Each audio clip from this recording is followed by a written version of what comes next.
உங்க தலைவர் சொன்னாரு ஆ. உச்சத்துல எப்படி ஆ. உச்சத்துல இருந்து நான் எல்லாத்தையும் விட்டுட்டு திறந்துட்டு உங்களுக்காண்டி வர்றேன் அப்படிங்கிற ஒரு வார்த்தையை சொன்னாரு. இந்தியால அதிகமான சம்பளம் வாங்குற நடிகர்ல இவரும் ஒருத்தர். அவ்வளவுதான்.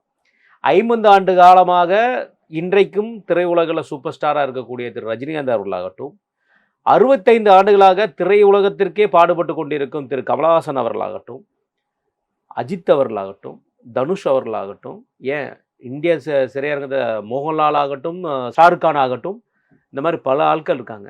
இவங்க யாருமே சொல்லாத வார்த்தை உச்சத்துல எப்படி உச்சத்துல இருந்து நான் கீழே வந்திருக்கேன்னு சொல்லி சொல்றீங்களா? உங்களை யார் வர சொன்னா? ஏங்க என்னங்க நீங்க உதாரணத்துக்கு யார பேசுனே இல்லையா? ஒரு அரசியல் வர்றதுக்கு தைரியம் வேணுங்க. பயந்தவர்களை போய் ஐயோ யாரெல்லாம் பயந்தவங்க? யாரு பயந்தவங்களா? ஷாருக் ஹாசன், சல்மான் கான்லாம் பயந்தவங்க. ஏங்க நீங்க படத்துல இவங்க ஹீரோங்க. ரியல் ஹீரோனா அது விஜய் மட்டும்தான். ஆமா, பார்த்தோம். கரூர் மேட்டர்ல பார்த்தோம். கரூர் மேட்டர்ல பாத்தீங்களா? சிஎம் சார் எதையுமே தப்பா எடுத்துக்காதீங்க. எது பண்ணாலும் என்ன பண்ணுங்க. என்னங்க பண்ணாரு? ஏங்க அந்த வீடியோ உள்ளார போய் உத்து பாத்தீங்கன்னா கொடூரமான முகங்கள் தெரியும். அது புரியுதுங்களா? அது அவருடைய முகமா இருக்கலாம். அது விட்டுருங்க, அது வேண்டாம். அது அப்புறமா பேசலாம். அது அவரோட பர்சனல்.